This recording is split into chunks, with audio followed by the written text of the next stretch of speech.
everyone, and welcome back to Don't Tell Me How to Fan. My name is Josh Albrecht, and with me, as always, is my good friend, John Taylor. Hi, John. How are you? Hey, Josh. I'm doing well. Enjoying our lovely Wednesday, the March Madness Eve. Yes. Now, this is the big topic, right? Do the first two games count? I like to say that they do count, even though they're not part of like the 64, because usually one of them is a pretty damn good game. True. And we saw that in the round of 16. Two teams from schools that I never heard of, know nothing about, but it was super exciting. It was like exactly what March Madness is all about. True. So we got a lot of stuff to get to on today's episode. But yeah, we're going to start with March Madness. I got my bracket. You got your bracket? I do. I didn't print it out, sadly, but it is saved to a PDF on my desktop. So if you don't print it out, I feel like I need to print out the bracket. Like I fill them out on the apps and stuff. Yeah. If I don't have a physical piece of paper that I wrote with pen, I don't count it. Yeah. I need it. All right. So right off the bat, I'm just going to tell you the hate teams. Okay. So these are the teams that like I took them to win because I hate who they're going against. Got it. Interesting. Okay? Cool.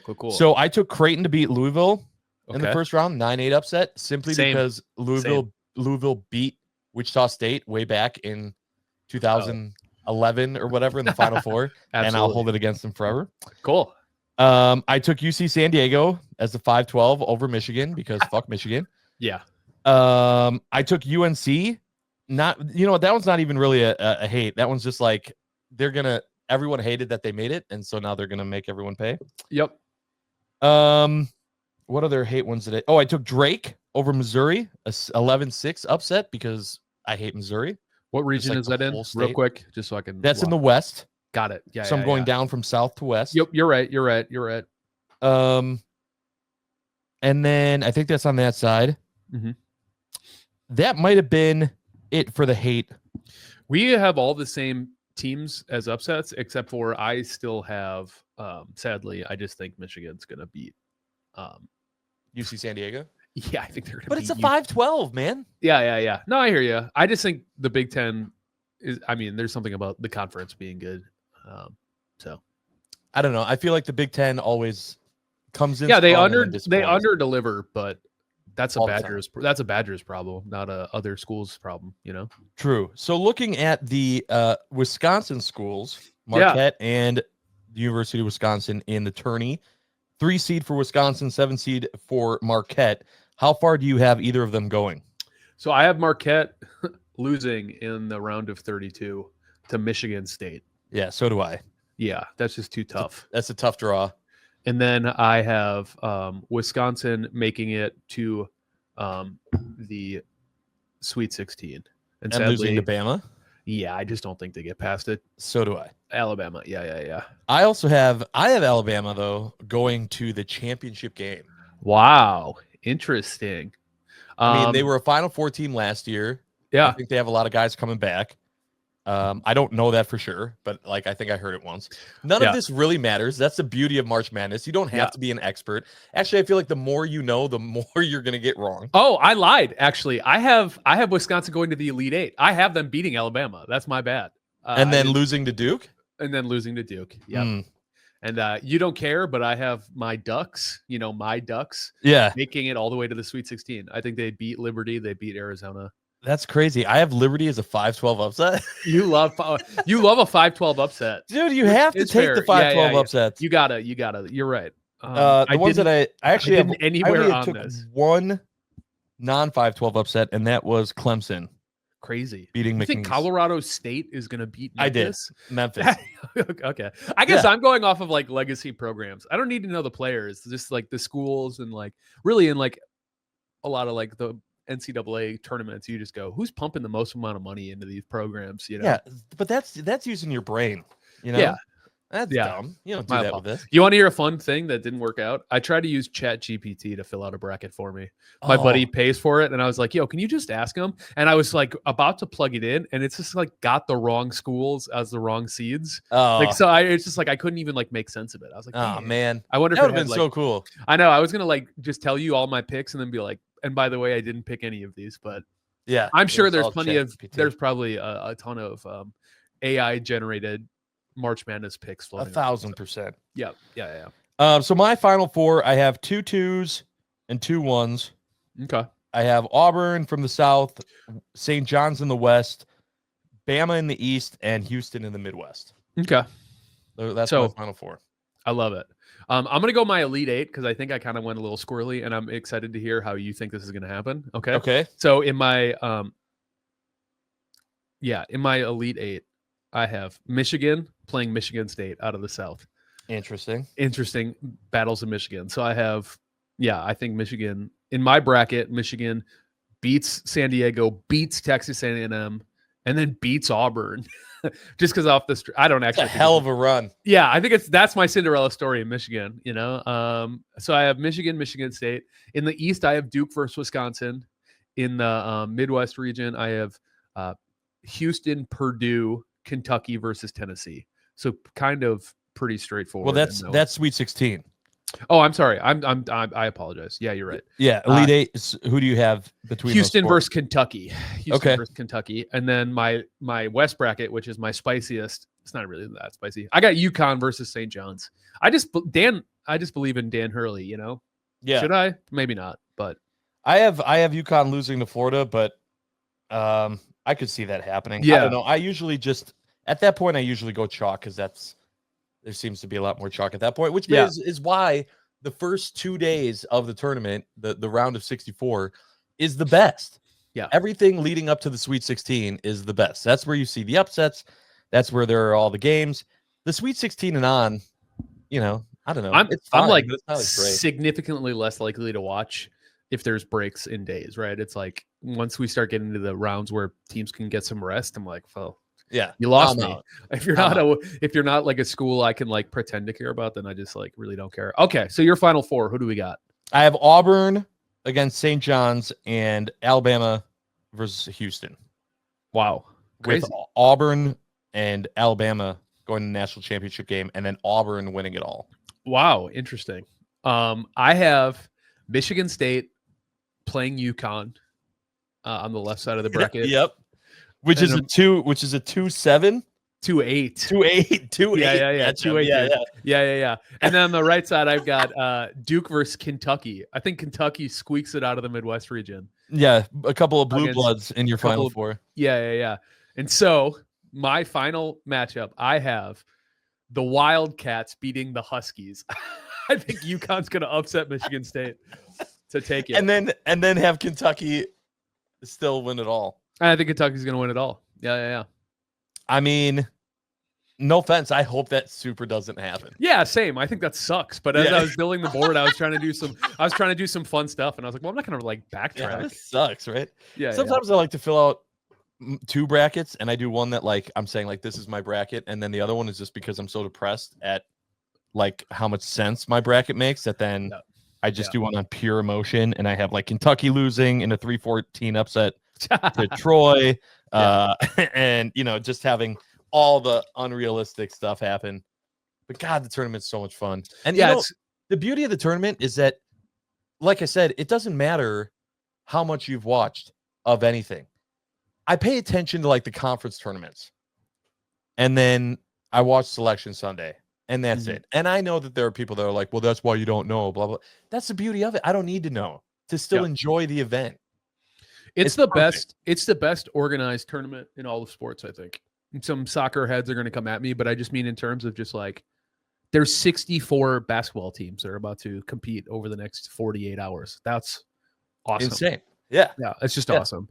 Yeah. Are you going to do your classic have people over? Well, what's the fanfare this year? Yeah. So for the last 9 years, this will be the 9th year. We've had just people over. I've just loved March Madness, and so I'm watching all the games, and I sit in my basement. And we started this thing when Jordy, my oldest child, who's now 8, was less than a year old. I stayed home to watch the games. I had him. Wife went to work, and I had a few buddies over. And I was like, okay, I just want to watch the games. I'm just gonna sit you up right here in this chair. And I realized that me and my buddies were all stuffed on a couch, and this little baby, less than a year old, was propped up on the recliner, so it looked like a monster chair. And I took a photo of it, and now we started this tradition to where every year we take a photo of Jordy alone in the chair and everyone else stuffed next to him. And the big topic, not about the games, not about the food, not about anything, is does that tradition continue or does it change this year? Because now we have Jack. Now we have the new baby. We have a 6-month-old. So I'm still trying to figure out what we're going to do. It might be a game time decision. Can I make a pitch here? Yeah, this seems like a no-brainer. I think they share the seat until they physically can't, and that's equally funny because it's a big chair. Jordy might be like 22 by the time Jack's like 17, and then you're like, get in the chair. And both of them now, and then we just have Jack sitting on Jordy's lap. Yeah. For the next, but he's small 15, enough he years. Could just be next to him, correct? Like he doesn't even need to be on the lap. Could they? Yeah, but I think it'd almost be funnier if he's forced to sit on his brother's lap. All right. When they're 14 and 22. For sure. I just mean at some point he's going to have to get on his lap. I think if there's enough real estate to go side by side, that's a funny tableau. I mean, clearly we're talking about staging a picture. Do both. See what happens. That's true. I had a lot of people that suggested that Jordy's watch had ended. What? And that Jordy gets to graduate to the adults and Jack goes in chair. I said, no, that can't work. How is that fun for Jordy? Hey, you also have to smash on this couch for this joke? Why is Jordy being punished? Because Jack exists? Yeah, I know. It's his tradition. I know. Jack should be so lucky. You should ask Jordy. You should really check in with Jordy. Hey, I should. I should say like, hey, what do you want? But Jordy would be like, I don't understand what. The He'd be like, can you return him, please? Yeah. Can we just stop doing this? And like, that's what I can't wait for is when Jordy's like in high school or even in college. And I'm like, hey, I'm paying for your plane ticket to come home. Yeah. I need you to sit in this chair for this photo that we've taken ever since you were born. And he's like, in your head, where is Jordy going to school that you had to buy a ticket? He'll want to go somewhere that's not close to here. I don't know. I got a feeling he's going to go to some smart nerd school, be a scientist, something. He's going to be the world's tallest scientist. Cool. That's the plan. I love that. That's a good plan. Yeah. Hope it works out for him. Cool. But yeah, so that's our plan. What about you? You got anything planned for the games? Well, normally I'm working. I'm not going to divulge too much, but as of today, I'll be laid up on the couch for the next 48 to 72 hours. So I inadvertently am going to be doing the classic March Madness trope of nursing an ice pack and hanging out on the couch. So yeah, baby. A tradition unlike any other. That's right. I think I will. It's funny because this was not intentional. And I think the listeners can assume to know what I'm talking about. It's a classic, like I said, procedure. Procedure. People do it around this time, but it was completely unintentional. I went in and was like, I would like to do this as soon as possible. And they said, cool.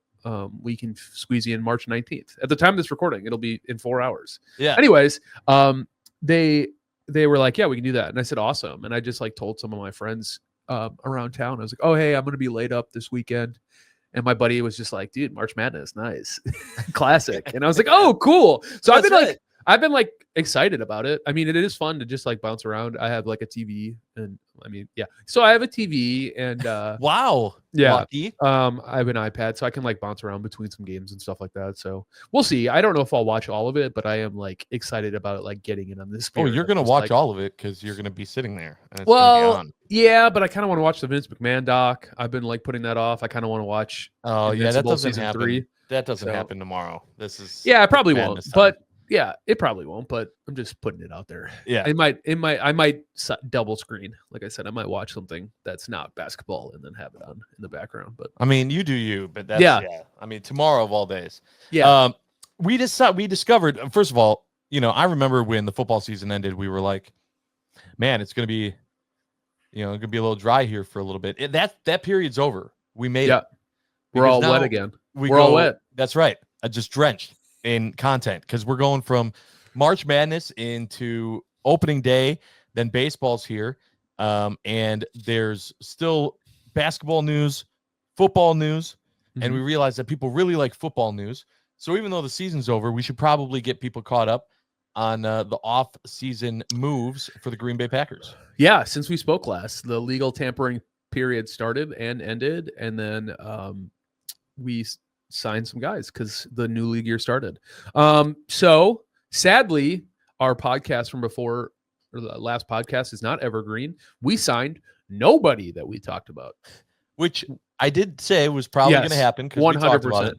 100%. That's just, and not only mad that about it. That's just how it goes. That's not being only a that, Packers fan. Yeah, absolutely. I shouldn't say not. I was going to say not only do we not sign guys we heard of or thought would be available.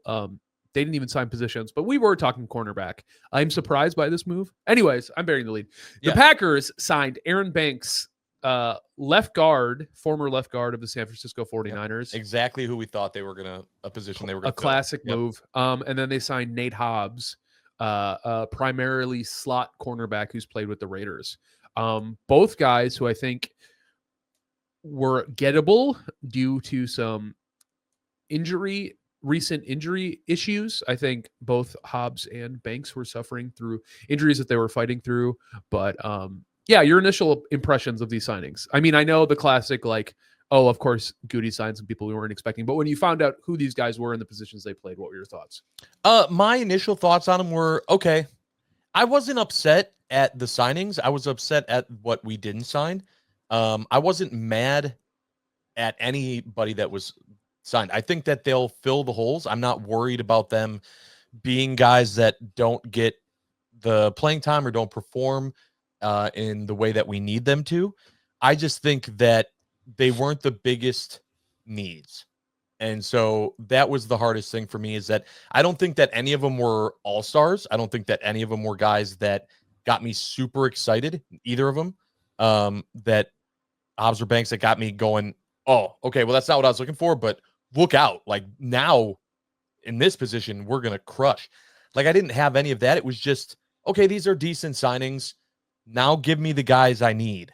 Yeah. And that never happened. Yeah. And then, as recent as last night, news broke that the Packers are signing McCole Hardman, former Chief, speedster, return specialist. So, we had been talking a lot about the need for speed and verticality threat. I don't know if Hardman gives you the verticality that we talked about, but I was listening to a podcast where there was a Chiefs analyst, beat reporter on it. And he was just talking about how he thinks, like, in a gadget role, if you want to distract that way, you still might be able to do something. So I've always used verticality because they like big, like Christian Watson types, MVS types, to just push the ball downfield. And because they're so big, you have to have an answer. But in the same way, Tyler Ervin, 2019, 2020, if we can get a gadget guy who can do some of the stuff that Reed was doing, and that frees him up to move downfield more. I mean, I can see the vision. Yeah. But at the very least, at the bare minimum, it keeps Jaden Reed from punt returns, and he's not great at it. And it keeps Keyshawn Nixon from having to do kick returns. So I think he's just going to pull double duty on a vet min contract. Like, it's a pretty buy low, sell high if it works out for him, But the other big issue is the lack of pass rush. We didn't get anybody. Yeah, not even someone I wanted. Nobody. Yeah, in the position. Yeah, to see Josh Sweat go for that contract seemed very doable to me. It actually seemed kind of low, and which is what's the frustrating thing about being a Packer fan, because that's what we see. Is we see those type of contracts where we go, oh, we could have done that. We see trades where it costs the team a 6th-round pick, and we're going, we couldn't have given away a 6th-round pick for this guy. It's just, they don't do it. It's super frustrating as a fan. And now I'm sitting here and I'm going, so we really are saying that we are okay with, Lucas Van Ness and and Gary, like, we're fine with this pass rush. We're saying this is good. Yeah. I don't think we're fully saying that. I think that, if you look at draft prospects, now that we're eyeing the draft, they say sign for need, draft for talent. This talent class at the defensive line is probably some of the best we've ever seen. Like there's a lot of like very talented players who might fall all the way to the second and third round. So what I don't love is that we didn't just go get a guy, and who knows, maybe Trey Hendrickson is still pie in the sky dream. Yeah. I'm absolutely not holding my breath anymore about it. But you shore up the offensive line by getting Aaron Banks. I didn't really talk about this. Aaron Banks is a left guard all day long.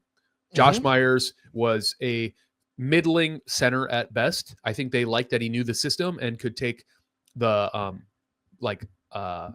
assignments off of the protections. That's the word to look for. The protections off Jordan Love's plate. I think secretly that's like what Josh Myers got to stick around for. They're going to kick Elton Jenkins to center, and they're going to play their best five. And that's going to be Walker, Banks, Jenkins, Ryan, and Tom. And I think that's going to be a fantastic. They're going to give I think Jordan Morgan is still going to get the opportunity to try to beat out Rasheed Walker or Sean Ryan at the left tackle or guard position. But I think this Aaron Banks signing is basically 2 years with 2 team options. Same with the Nate Hobbs. Like the Packers don't guarantee money except for the signing bonus. Like all of these contracts are super. Show me what you got. Get outable. Yes. Show me what you got. They're prove it contracts. And there's like a lot of opportunity to unload a lot of cap dollars post 2026. But what I'll say about that is it allows them to not think about the offensive line so much in this draft. They don't have to address it. I think if they would have went in with the same 5 they had, lost Myers, don't really have an answer, and plan on putting Jordan Morgan somewhere along the front line, that becomes a more harrowing task. Aaron Banks, I think, is a big dude. He moves well, I think, in terms of like solidifying the interior pass rush, or not pass rush, just rushed offense, running the ground game. I think he'll excel at that. And then same with the Nate Hobbs signing. I think the Packers see value in how hard he rallies to the ball and his ability to play down in the box. He is a above average slot corner, and that position is becoming wildly more important. It needs to be stated that as much as we both loved Evan Williams and I was singing Javon Buller's praise, both of their play started tailing off pretty hard. True. And there's no guarantee that Evan Williams is just going to start at safety, because I think ideally they'd still want Javon Bullard in that position if he can beat him up. So I think competition's great. I don't think either one of them played so well that you can't look at that. And I think Hobbs adds a level of talent. It's the same thing. We're removing weak links, especially on defense. So I like both of the signings for that reason. Same with Hardiman. You don't have to necessarily be so focused or hard up to draft a position specific player earlier. So I think it's great. So that's how I feel about the signings. I think they're definitely going to draft a defensive tackle and a defensive end in this draft, maybe more. I think they probably target a wide receiver like late day 2 or early day 3. Yeah, I think they will too. I just don't think that whoever they're not going to be as good as they need to be right off the bat. It's not going to be, come out the gate week 1 and disrupt. And that is what the disappointment is. Yeah. Yeah. My guy I'm eyeing is Derek Harmon from the University of Oregon. I'm not the first person to talk about this, but when you look at his, so he's not getting drafted. No, I think it's actually super likely, because they need to draft a defensive tackle. They need to draft the line. And when you look at, you say that, but it's like, but here's the thing. The Packers needed to draft wide receivers in the first round in the past, but they don't. The Packers draft linemen. That's what they do. Like if we're talking, that's true. Like if we're going to talk, if you're going to look at a position that they actually address in the draft early, it's usually the trenches. That's how they play football. So, I mean, his measurables, his size, it's like very Kenny Clark comparable. And the way Kenny's been playing, like, I don't know if Kenny's going to be on the team next year if it doesn't. Yeah, it's got to improve for sure. He got that last contract and. Yeah. So it's big, I think. But if you see Kenny, I think they add some guys that maybe push some other players down. As much as like I love Carl Brooks and I think he's a good player, as much as I think Devontae Wyatt can be something, they need to show it, and they just need to keep restocking the cupboards. And hopefully you can find a perfect mix of some new guys in who might be good. But yeah, I mean, that's the draft, right? Every team. I mean, we're talking about the Eagles that lost a ton of talent. We're talking about the Lions who lost the brain trust.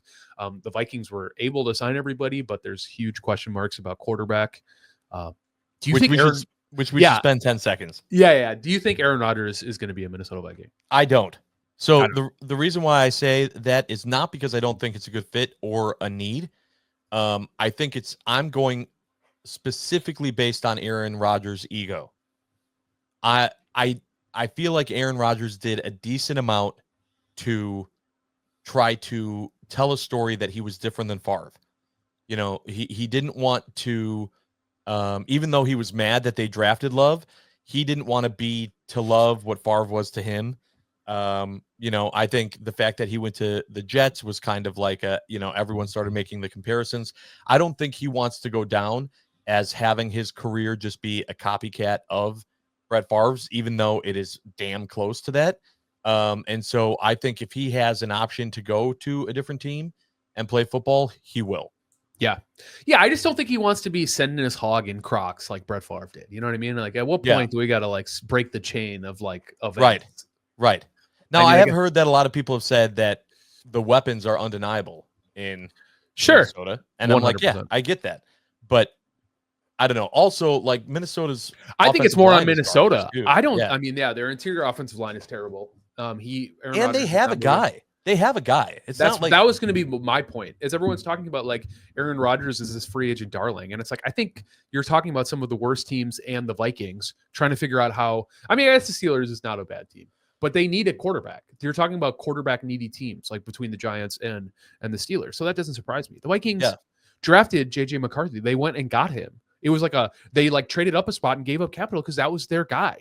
And I know that he got hurt before the season started, so they're like, oh, maybe it's another punt year. But it's like, and then Darnold balled out, and so they didn't feel like they could bring him in.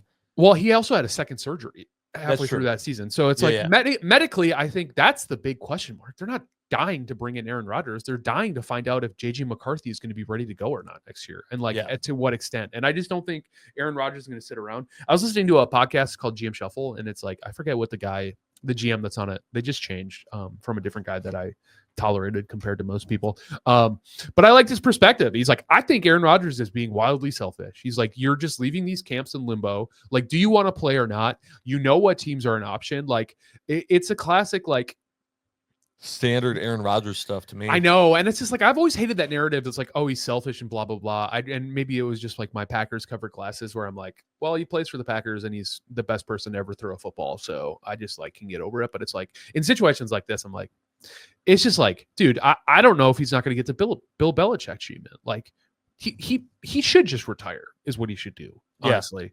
But he won't because he's still better than the other options out there. Sure. I mean, what are the Giants? If the Giants don't sign Aaron Rodgers, what does he do? Do they get Russ? What do they do? Right. They'll probably get Russ.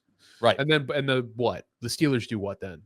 Right. Because Justin Fields, now everyone's celebrating Justin Fields. He signed with the Jets, and everyone's acting like that's a fantastic signing. It's like he was a terrible Bears quarterback. Yeah. They let him leave.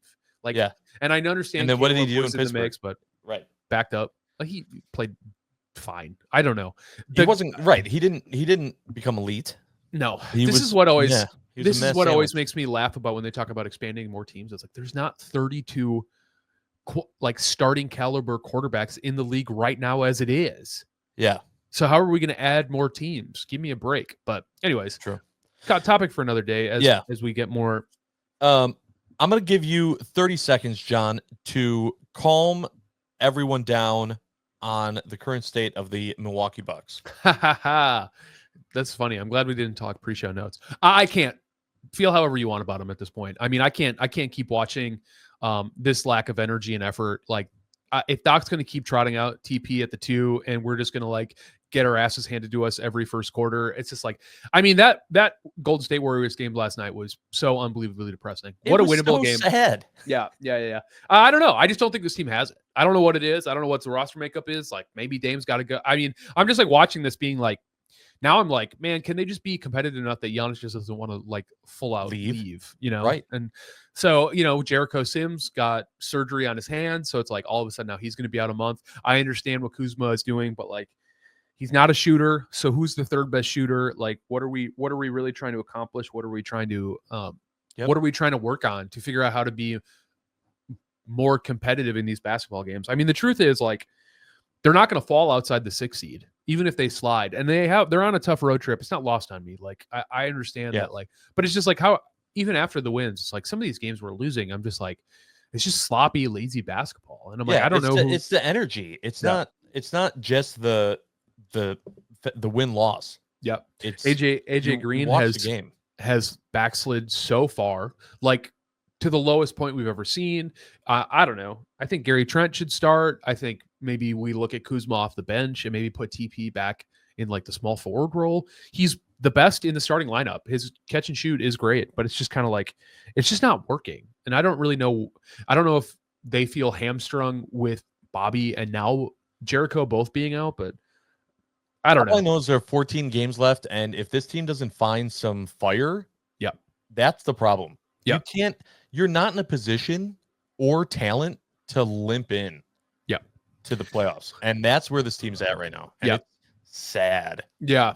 And who knows, maybe the seeding doesn't matter. I mean, I still genuinely believe that the Bucks with Dame and Giannis should be able to compete against almost anybody, just given the fact that, especially in the playoffs, you're the most talented team typically, rosters like lineup shrink, blah, blah, blah, blah, blah, but they're just not showing much. Like Dame's not been playing well. I mean, I just don't know. I don't know what the deal is. They're just old and slow.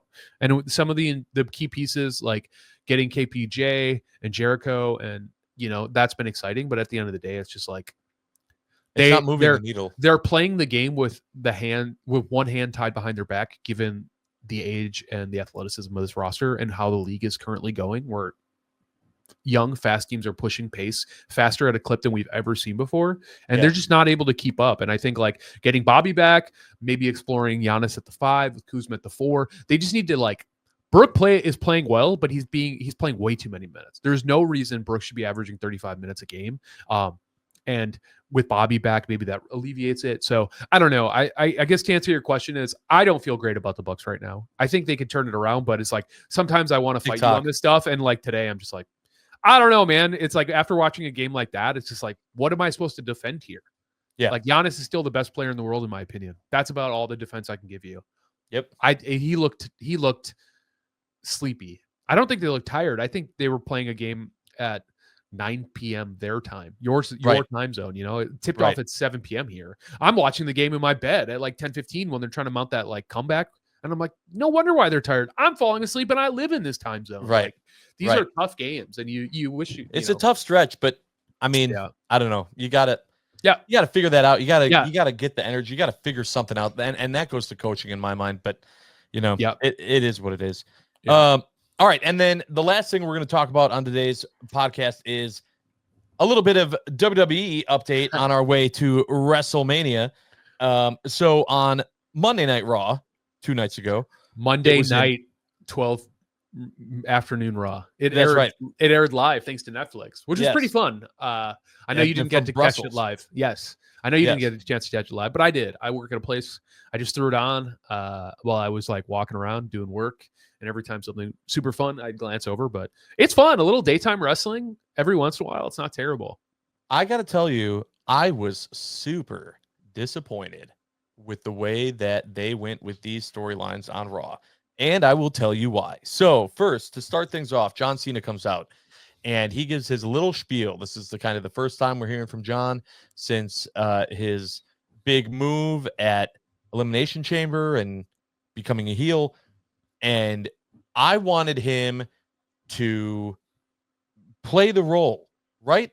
Be the guy, be the bad guy that we could all love is the bad guy. Yeah. And he came out and he was like, I've done everything for you guys and you guys didn't appreciate it. And no one cares about me, what I want. And I'm like, what is this BS? And then Cody Rhodes comes out, which we all knew was going to happen, right? Because they needed to have a little confrontation between the two of them. And also they announced on SmackDown that Cody and John would be going head to head in Brussels. So they made it very, it wasn't a surprise that he was going to be there. But he comes out and they totally get Cody over by having him call out John for being a little baby bitch. And I was like, yeah, that's exactly what it was. I hate the way that this heel turn has started from Cena. I want to see Cena be the bad guy. I want him to see what Hogan was when Hogan turned. I want to see him take guys that are also baby faces of the company, and chuck them into the sides of trucks and, just spray paint the backs. Be the bad guy, not just be like, it's not that I'm bad. It's just that, I'm breaking up with you guys, the fans. I don't care. Yeah. Mopey Eeyore John Cena. Ugh. Yeah, I think, I'll agree with you. I think the promo itself was great. I mean, I think ultimately, like, you brought John Cena out there to get booed for 25 minutes, and that happened. I mean, Yeah. give Brussels their credit. Like, the audience was electric. They were feeding off that energy. I think it's like an incredible moment. I do agree. I don't love the pitch. I am willing to give it time. This could be all a part of the plan. The WWE, especially as of recently in the Paul Levesque era, long-term storytelling. If he comes out and is like, you guys made me do this, scorned, like, lover relationship stuff, so be it. But maybe, if he continues to get hurt or burned, maybe that stuff escalates. So I'm willing to hear it out. It's not my favorite first reaction. It felt very much kind of like when The Rock came out for the Raw debut and was like, I'm not playing the character. I'm playing The Rock as a global ambassador. Clearly John Cena is playing a character, but I think it was like a very, very real John Cena point of view of like, you fans have given me everything, but you've also taken a lot from me. And this is my opportunity to like lean into those negative feelings that he had. It's just like a little too real. And I think, like you said, it would have been funnier. Maybe not funnier is not the right word. I think it could have been more interesting if he leaned into embracing it and kind of keeping that a mystery. And maybe if we had this promo closer to WrestleMania, maybe that hits differently. But I'm just happy it happened. Like I said, there's so much stuff in wrestling that they build up and never hit on, that it's fun to see. But I agree. I just wish he would have came out, said 12 words, and then let action speak for him. Yep. I wish he would have came out, said, fuck all of you guys. I don't owe you anything. When I say my time is now, I mean my time is now. Drop the mic and then walk out of the ring, and then show something later where he's just destroying baby faces. Yeah. And just leaving nothing in his path to where people go, oh shit. Okay. Yeah. I don't want to, and he's letting everyone know. Yeah, I don't want to see hurt John Cena leading up to WrestleMania. I want to see angry John Cena. Correct. You know what I mean? I want to see like proactive and angry. So it could still happen. You never know. We'll see. Yeah. It's like, it was not a good first look though. In your opinion? No, it's factual. That sucked. And then you did say that it was going to work out some way, that Rhea was going to be worked back in for like a triple threat for the women's championship. That played out exactly that way. I hated the way that they did that too, of just, I signed it too, na boo boo. You have to let me do it. I don't know why you're being such a hater. I think it's a weak storyline. Come on, do something better. I don't know. I don't know how it could be different, what could be better. I'm curious. It's the same thing. It's the first step. Like you have what's his name? It's not Nick Aldis. It's the other one, Adam Pearce, being like, that's not how this works. And she's like, of course it's how it works. I signed it. And so it's like, I'm excited to see the steps of how they make it legal. What happens. I mean, hopefully it doesn't turn into a thing where Rhea just keeps making things so impossibly difficult. That's like the classic GM move where it's like, fine, you want to keep inserting yourself in this situation, then just we'll make it. I hope that's not the case. I think it would be exactly how it's going to go. I think it would be way cooler if they did find a way to actually have it be a legal document. If they're like, I don't know what to tell you, like the contract didn't stipulate this, like it'd be super fun to actually work a legality angle where no one's happy Rhea's in it, but the document got signed, the document got notarized. So it's like, it's another thing where it's like, it's just step one. And we already knew they were going to put her in. Like we talked about it. She's not winning, by the way. Yeah, probably not. I mean, I think it's Bianca's time, probably, but I don't know if Bianca wins either, but we'll see. Yeah. And then I loved, I guess the other one with Jay.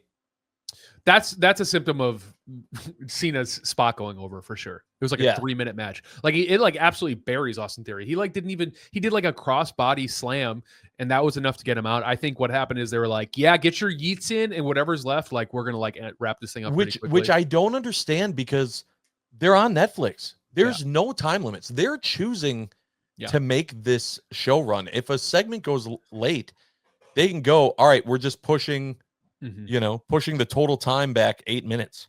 Yeah.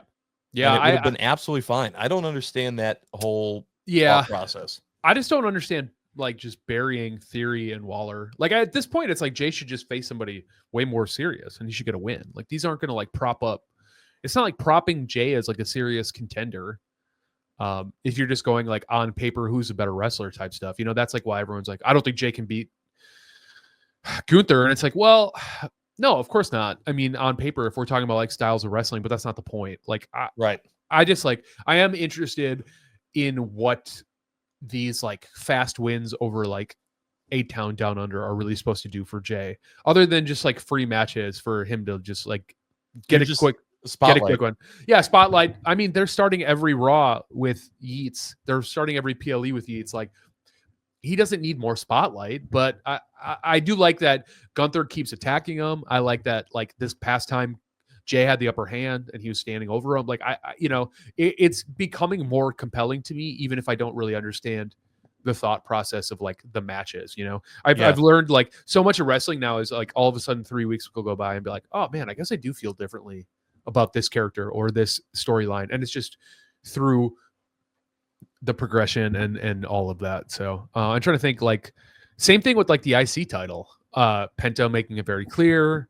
I think him and Braun, and then Ludwig faced Penta. That was the first match where he made that first match. Yeah. But the Finn and then Dom getting in the way, I think that's really interesting. I think it's like interesting they finally named Penta as like a potential new member of the Judgment Day. I don't think that happens, but it's interesting.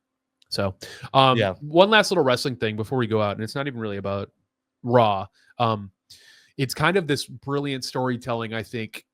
What'd you think of that? Did you watch SmackDown? Were you able to?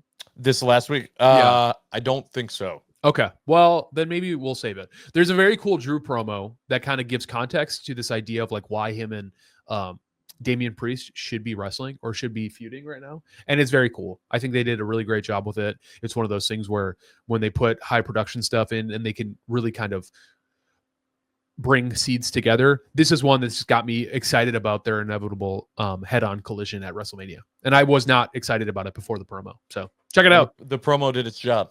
The promo did its job. I love that. Yeah. I'm a big fan of that. Yeah. I will catch up on SmackDown as soon as I'm done watching March Madness. Fair enough. It's March Madness time. I can't wait for all these basketball games. I really hope that you get dialed in, watch basketball, and then take a nap around like 3 p.m. Because that's the way that it was meant to be watched. Was basketball the whole time minus a quick like 20-minute nap.